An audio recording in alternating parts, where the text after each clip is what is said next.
और अब खबरें विस्तार से आपको दिखाते हैं। एमपी के 30 जिलों में घने कोहरे का अलर्ट है। दतिया, छतरपुर में घने कोहरे का ऑरेंज अलर्ट है। निवाड़ी और टीकमगढ़ में भी ऑरेंज अलर्ट जारी किया गया है। ग्वालियर, सतना, पन्ना में घने कोहरे का अलर्ट है। राजगढ़, उमरिया में कोल्ड डे का येलो अलर्ट है।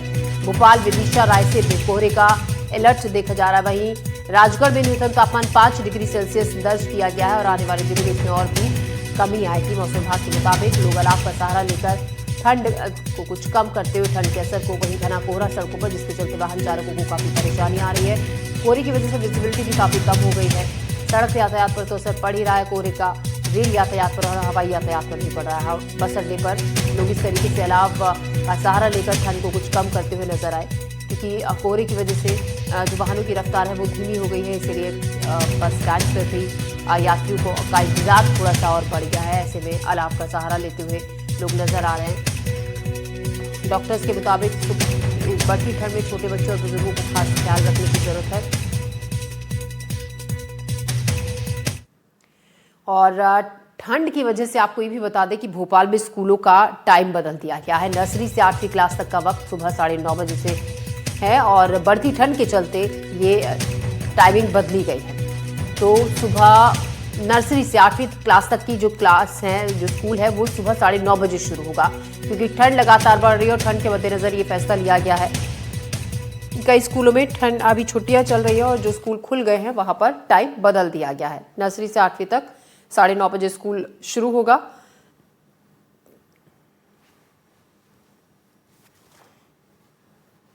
तो बढ़ती ठंड और ठंड का असर हर जगह दिख रहा है। स्कूलों का वक्त भी बदल दिया गया है। भोपाल में आपको बता दें सुबह 9:30 बजे से अब नर्सरी से 8वीं तक का जो स्कूल है वो 9:30 बजे शुरू होगा। और कुछ स्कूलों में छुट्टी भी है अभी, जिसके चलते बच्चों का खास ख्याल रखने के लिए डॉक्टर्स हिदायत दे रहे हैं कि ठंड के चलते बच्चों को खांसी, जुकाम जैसी परेशानी बढ़ जाती है। ऐसे में ठंड बच्चों का ख्याल रखने की बहुत ज़्यादा ज़रूरत है इस बढ़ती ठंड में। वहीं श्योपुर में भी ठंड के चलते स्कूल समय में बदलाव किया गया है। कलेक्टर अर्पित वर्मा के निर्देश पर रिएक्शन लिया गया है। 8वीं तक के स्कूल सुबह 9:30 बजे से खुलेंगे। कड़ाके की ठंड के कारण यह आदेश दिया गया है। जिले में आज से यह आदेश लागू होगा। तो आज से श्योपुर में नर्सरी से लेकर 8वीं तक के जो स्कूल हैं सुबह 9:30 बजे से वो शुरू होंगे, क्योंकि ठंड काफी ज्यादा बढ़ रही है। ऐसे में टाइम थोड़ा सा बढ़ा दिया गया है ताकि परेशानी सुबह स्कूल आने वाले बच्चों को ना हो। सुबह अब 9:30 बजे से क्लास लगेंगी 8वीं तक की। नर्सरी से 8वीं तक की श्योपुर में टाइम बदल दिया गया है। और जबलपुर की बात करें तो यहां भी स्कूलों पर पड़ा है ठंड का असर, शीतलहर का असर। नर्सरी से 8वीं तक की क्लास 2 दिनों की छुट्टी कर दी गई है। तो जबलपुर में छुट्टी कर दी गई है। कुछ जगहों पर टाइम बदला गया है। जहां जबलपुर के स्टूडेंट्स की छुट्टी कर दी गई है। जिला पंचायत की सीईओ ने आदेश जारी किया है। आंगनबाड़ी केंद्रों के लिए भी निर्देश जारी किया गया है। 6 जनवरी तक अब स्कूलों की छुट्टी रहेगी।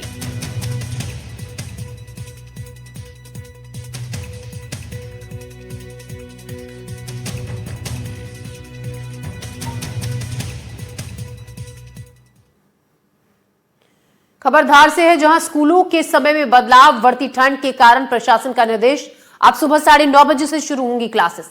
तत्काल प्रभाव से आदेश लागू करने का आदेश दिया गया है। जिले से एक मासूम का वीडियो सामने आया।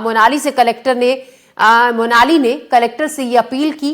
ठंड में स्कूल देर से करने की अपील की गई। कलेक्टर ने मासूम बच्चे की बात मानी तो एक वीडियो छोटी बच्ची का आया था, मनाली नाम की बच्ची, जिसने स्कूलों के वक्त में थोड़ा सा बदलाव करने की रिक्वेस्ट की थी, जिसके बाद यह आदेश जारी किया गया है। कलेक्टर से ये अपील की थी कि जो समय है थोड़ा सा बढ़ा दिया जाए स्कूलों का। अब सुबह स्कूल 9:30 बजे से शुरू होंगे धार में।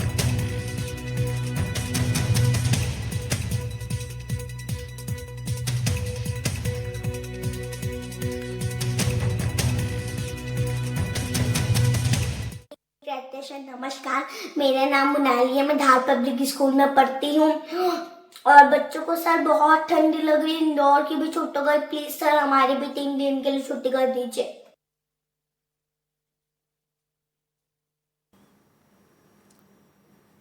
तो ठंड की वजह से कई जगह पर स्कूलों का टाइम बदल दिया गया है। तो कुछ जगहों पर छुट्टी 1-2 दिन और एक्सटेंड कर दी गई है, क्योंकि ठंड में जो छुट्टी पड़ती है साल की शुरुआत में, अब उनको कुछ स्कूलों में 1 या 2 दिन के लिए बढ़ा दिया गया है।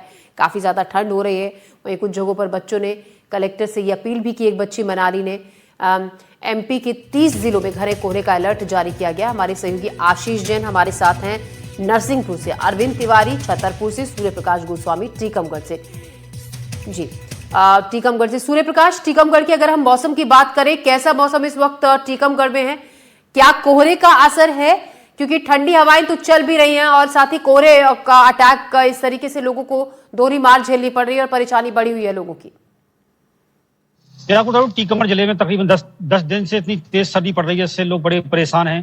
सबसे बड़ा बच्चों की समस्या हो रही है, बुजुर्ग हैं उनको परेशानी हो रही है। ठंड के साथ साथ शीतलहर भी चल रही है और कोहरे की वो तेज मार पड़ रही है और आसमान से सुबह से ही 3 बजे से बर्फबारी शुरू हो जाती है और 12-1 बज जाता है। ऐसे लोग आग से बचने के लिए अलाव का सहारा लेते हैं, ठंड से बचने के लिए उसका सहारा लेते हैं, आग का सहयोग कर लेते हैं और गर्म कपड़े पहनते हैं। तो कहीं ना कहीं देखा जाए टीकमगढ़ जिले में प्रचंड ठंड पड़ रही है और इसके साथ साथ कोहरे और बर्फबारी के साथ साथ शीतलहर ने भी मुश्किलें बढ़ा दी हैं। हालांकि प्रशासन के द्वारा अभी 2 दिन की छुट्टी और बढ़ाई गई। नर्सरी से लेकर 8वीं तक के लिए कलेक्टर ने 2 दिन के आदेश जारी कर दिए हैं। हालांकि लेकिन आंगनबाड़ी केंद्र की छुट्टी प्रशासन ने अभी तक नहीं की है, जबकि आंगनबाड़ी केंद्र में भी और छोटे छोटे बच्चे आते हैं। नर्सरी से लेकर 8वीं तक की तो प्रशासन ने स्कूलों की छुट्टी तो कर दी है, लेकिन आंगनबाड़ी केंद्रों की ओर प्रशासन का अभी कोई ध्यान नहीं गया है, क्योंकि वहां भी छोटे छोटे मासूम बच्चे आते हैं। यहाँ पर कुछ लोग हमारे पास खड़े हैं, इनसे हम जानते हैं कि ठंड का जिले में क्या मिजाज है। क्या नाम भैया आपका? अनिल कुमार त्रिपाठी। अनिल जी, सर्दी कैसी पड़ रही है, बताएं कैसे बचाव कर रहे हैं? सर्दी बहुत ज्यादा पड़ रही है, कोहरा है सामने, मतलब 10 मीटर के बाद भी दिखाई नहीं देता है। ठंडी के लिए प्रशासन की ओर से भी और मीडिया की तरफ से भी और डॉक्टरों की तरफ से भी एक हिदायत दी गई है कि सर्दी से बचें, पेयजल गर्म पानी पिएं और गर्म पदार्थों का सेवन करें और गर्म कपड़े पहने। और बुजुर्गों को ये कहा गया है कि भाई आप सर्दी में ज्यादा घूमे फिरे नहीं और किसी भी प्रकार की अगर कोई समस्या होती है तो तुरंत अपने समस्त निकटतम चिकित्सक को दिखाएं, क्योंकि इस सर्दी से अधिकांश लोगों को जो हार्ट के पेशेंट होते हैं अटैक आने की संभावना रहती है, इसलिए हिदायतें दी जा रही हैं।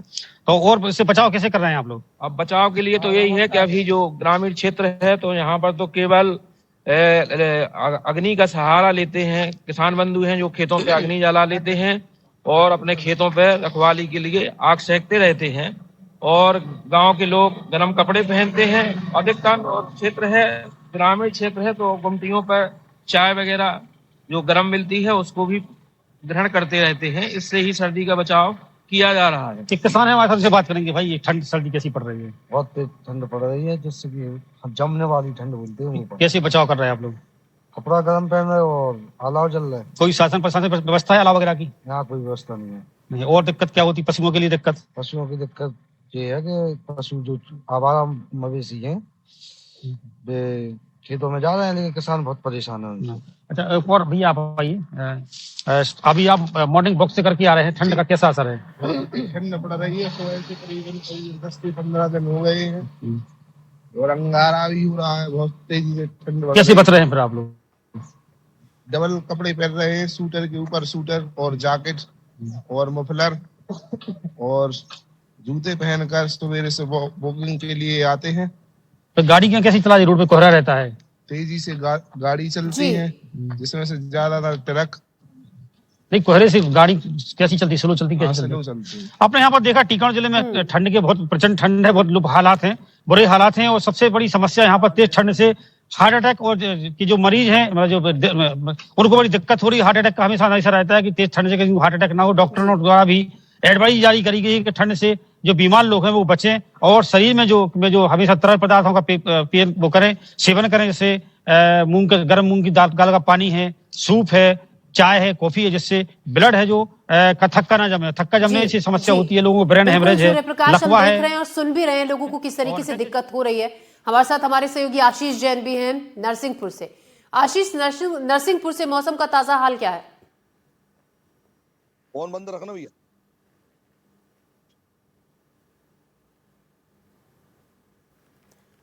आशीष, नरसिंहपुर में इस वक्त कैसा मौसम है? क्योंकि पहाड़ों पर हुई बर्फबारी का सीधा असर मैदानी इलाकों पर भी देखा जा रहा है और ठंड बढ़ गई है, तापमान में भी लगातार गिरावट दर्ज की जा रही है। नरसिंहपुर से क्या ताजा हाल मौसम पर? आशीष के पास मैं जाऊंगी फिर से दोबारा से लौटकर। अरविंद तिवारी भी हमारे सहयोगी छतरपुर से हमारे साथ हैं। अरविंद तिवारी, छतरपुर में मौसम का कैसा मिजाज है? कितनी ज्यादा ठंड बढ़ गई है पिछले कई दिनों के मुकाबले?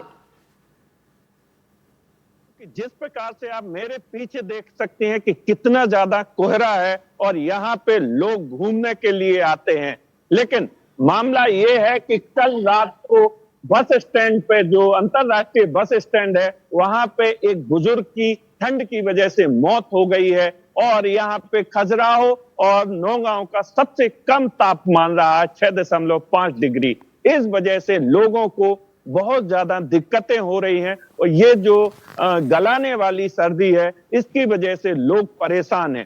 खासतौर से कृषि विभाग ने भी हिदायत दे रखी है कि जो किसान है वो अपने मेड़ों पे धुआं करें, जिससे किसान जो एग्रीकल्चर है या किसानी को है वो परेशान या कुछ उसको सुरक्षित किया जा सकते हैं। हमारे साथ में कुछ लोग हैं, हम उनसे बात करेंगे। जी, आपका नाम क्या है और कहाँ जा रहे थे आप? मेरा नाम बरदानी प्रसाद द्विवेदी है जी, मैं छतरपुर का निवासी हूँ। मैं अभी रेलवे स्टेशन तक ठंड है, बहुत भयानक घना हुआ कोहरा छाया है, धुंध छाई हुई है और ठंडी है। और ये बात सही है कि यहाँ छतरपुर में नौगांव खजुराहो में बहुत ज्यादा ठंड पड़ रही है। लोगों को सावधानियां बरतनी चाहिए। नगर पालिका को भी कुछ स्थानों पर अलाव जलाना चाहिए, क्योंकि इससे काफी लोगों को राहत मिलेगी रेलवे स्टेशन बस स्टैंड में भी, और ठंड बहुत ज्यादा पड़ रही है। ये थे हमारे साथ में जो बता रहे थे कि जो नगर पालिका को है, जो प्रशासन को है, वो अलाव जलाना चाहिए, लेकिन छतरपुर जिले में ना तो नगर पालिका और ना ही ग्राम क्षेत्रों में अलाव की व्यवस्था की गई है। इसी वजह से कल रात को एक जो बुजुर्ग है उसकी बस स्टैंड पे अरविंद, यहाँ पर आप जिस तरीके से बता रहे हैं कि प्रशासन की बड़ी लापरवाही, क्योंकि देखिए सर्दियों में रैन बसेरों का भी इंतजाम किया जाता है, किसी तरीके की कोई रैन बसेरे वहां पर नहीं है बस स्टैंड के आसपास? कि बस स्टैंड पे नहीं है, लेकिन लगभग 3 किलोमीटर दूर जिला हॉस्पिटल में एक रैन बसेरा है, लेकिन पहले था, अब जिला हॉस्पिटल में हो गया है, जिसकी वजह से वहां पे जो बस स्टैंड पे या रेलवे स्टेशन पे आने वाले लोग हैं उनको सर्दी से बहुत ज्यादा जूझना पड़ता है, ना ही कोई अलाव की व्यवस्था है। इसकी वजह से वो परेशान रहते हैं। तो लापरवाही वहां पर प्रशासन की, साथ ही लोगों को बढ़ती ठंड से परेशानी हो रही है। वापस लौटूंगी अरविंद आपके पास। आशीष जैन हमारे सहयोगी हमारे साथ जुड़े हैं नरसिंहपुर से।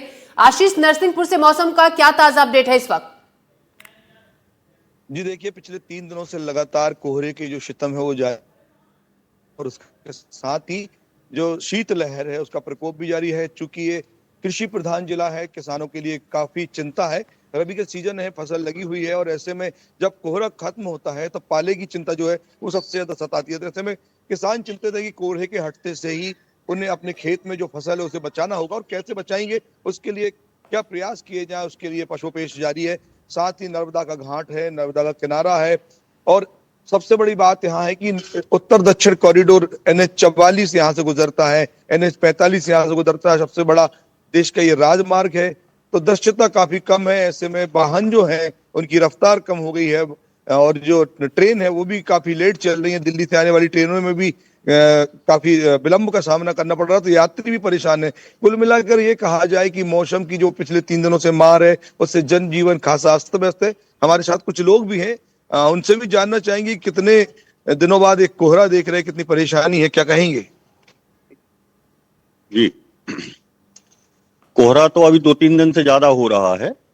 इसका एक कारण, और यहाँ पे लगे हुए क्षेत्र में कोहरे की बजाय मेरे हिसाब से कम 1 से 1,500 भट्टियां चल रही हैं, गुड़ की भट्टियां। ये प्रदूषण के कारण मेन जो हो रहा है। अभी छतों पर देखिए आप, काले काले दाने आ रहे हैं। कपड़े यदि अपन डालते हैं तो कपड़ों में काली काली कालक लग रही है। तो मौसम की मार है, लेकिन प्रदूषण जो हो रहा है आजू बाजू भट्टियों से, 1-1,500 भट्टियां जो लगी हुई हैं, मेन कारण वो है। तो ये भी बड़ी बात है कि NH44 पर एक बड़ा ये भी बड़ा मुद्दा है कि नेशनल हाईवे किनारे भट्टियां कैसे लग जाती है, और उनके धुएं से जो परेशानी हो रही है वो भी दृश्यता को घटा रही है। तो कहीं ना कहीं जो शीतलहर है उसका प्रकोप तो है ही, साथ ही साथ प्रदूषण की दिक्कत भी है लोगों के लिए, तो राहगीर इससे भी परेशान नजर आ रहे हैं। जी, शुक्रिया आशीष जानकारी के लिए। आप सभी का बहुत शुक्रिया। मौसम पर ताज़ा हाल हमारे सहयोगी अलग अलग जगहों से हमें दे रहे थे। फिलहाल हम बढ़ते हैं आगे। भोपाल की अगर हम बात करें, यहाँ रैन बसेरों में किस तरीके का हाल है, इसका निरीक्षण किया सीएम मोहन यादव ने। रैन बसेरे में मुख्यमंत्री ने जाना लोगों का हालचाल। मुख्यमंत्री ने जरूरतमंद लोगों को कंबल भी बांटे। यादगार शाहजहानी पार्क पहुंचे थे मुख्यमंत्री। पीएचक्यू के सामने भी सीएम ने गरीब लोगों को कंबल बांटे और ठंड